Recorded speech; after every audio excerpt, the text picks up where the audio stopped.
তোদের মতো লোকদের কারণেই দেশের মানিজ্যত সব শেষ। তোর কোনো ক্ষমা নেই।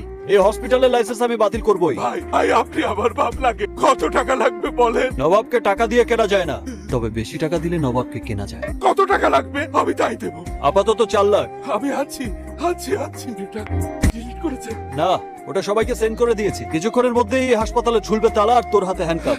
আমার কার্ডটা দিয়ে গেলাম। আদালতে তোর জামিনের জন্য আমিই লড়বো। 11 মার্ডার কেসের রায় হবে আজ। একটা পার্টি দিতে হবে। এই সমস্ত মার্ডার কেস নবাবের কাছে ডাল ভাত তুমি জানো না? এই নবাব এলএলবি কে হারতে দেখেছো কখনো? মার্ডার নাকি ধর্ষণ? ওনার একটা জমি উদ্ধার করে দিতে। নবাব এলএলবি সামান্য জমি জমার ব্যাপারে আদালতে দাঁড়াবে? এটা তো আমার 36 নাম্বার অ্যাসিস্ট্যান্ট কিরমিনেই পারে। কিরমিনে দিনের মধ্যে ওনার জায়গা খালি করার ব্যবস্থা করো। স্যার সামান্য কিছু। আপনার কষ্ট হলে টাকাটা নিয়ে যান। টাকা পয়সা কোনো ফ্যাক্ট না। মানুষকে ন্যায় বিচার পাইয়ে দিতে পারলেই আমি সন্তুষ্ট। ঠিক আছে কামাই যাবো, যান যান। স্যার আপনি কি মনে করেন আপনার এই ভিডিওর মাধ্যমে দেশে ন্যায় বিচার প্রতিষ্ঠা হলো? দেশে তো ন্যায় বিচার অলরেডি প্রতিষ্ঠিত আছে, এখানে নতুন করে প্রতিষ্ঠা করার তো কিছু নেই। স্যার, কিন্তু অনেকেই মনে করছেন আপনি অন্যায়ভাবে মামলাটা জিতেছেন। আমার কাজ হচ্ছে আমার ক্লায়েন্টকে সেভ করা, আর ন্যায় অন্যায় এটা তো ডিসাইড করবে কোর্ট। যুক্তি আর আইনের ধারা দিয়ে যখন স্টের দমন আর দুষ্টের পালন হয়, তখন তো এমনই ঘটবে। আর আইনের চোখ তখনও বাধাই থাকে। না না, আমি এই বিচার মানি না, আমার সব শেষ, আমি আর এই জীবন রাখুম না। সবাই আজহার সাহেবের মতো অন্ধ না। আপনি আমাকে বিশ্বাস করুন। পারফরমেন্স বস, হ্যাঁ দেখছিস?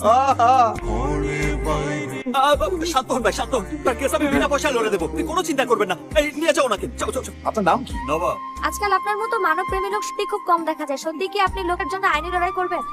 অবশ্যই লড়বো। সবকিছু টাকা দিয়ে কেনা গেলেও এই নবাব এলএলবির সততাকে টাকা দিয়ে কেনা যায় না। অ্যাক্টিং কেমন করলাম? ভালো বস, ভালো।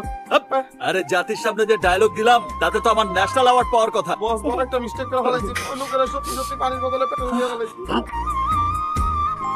আয় পড়তো, ভয় পাচ্ছিস কেন? আমিই তো। শুভ্রা, তুমি এমন ভাবে ভেঙে পড়ছো কেন? আমরা তো আছি না, দেখে নিও, সব ঠিক হয়ে যাবে। তুমি আবার নতুন করে শুরু করবে। আবার ফিরে যাবি তোর স্টুডিওতে, আবার বলে উঠবি হ্যালো লিসেনার্স, আমি আরজিরা, আমি আরজে শুভ্রা। আজ এসেছি প্রতিদিনের মতো আবারও চলে এলাম তোমাদের কাছে তোমাদের favourite show change your mind নিয়ে।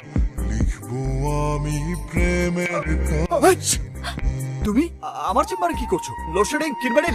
তোরা তো একটা কথা বলে না, দুই গলা দুটো বসে এমন একটা ভাব করছে যে তোমাকে রেপ করতে এসেছি। করতেও পারো। জাতি জানে আমার মতো ছেলেরা তোমার মতো মেয়ের কাছে কত অসহায়।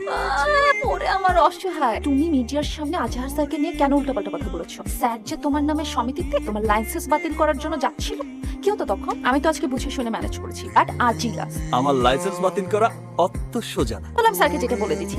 আরে বাবা, আমি তো দুষ্টুমি করেছি। তুমি তো দেখি জামাই শ্বশুরের মধ্যে